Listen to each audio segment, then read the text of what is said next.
ભાવનગર જિલ્લાના હણોલ ખાતે આત્મનિર્ભર હણોલ મહોત્સવ 2026નું આયોજન કરાયું હતું।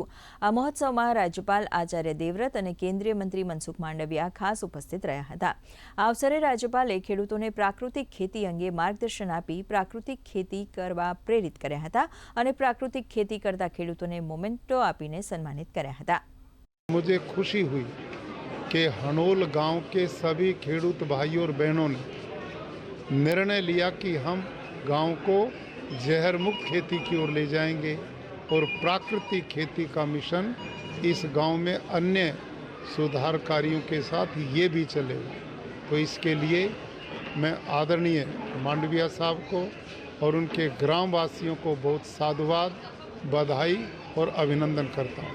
5,000 ખેડૂતો સાથે ગવર્નર સાહેબે પ્રત્યક્ષ સંવાદ કર્યો। હું માનું છું કે ગામડાના વિકાસમાં પ્રાકૃતિક ખેતીનો પણ એક મહત્ત્વનો ફાળો છે।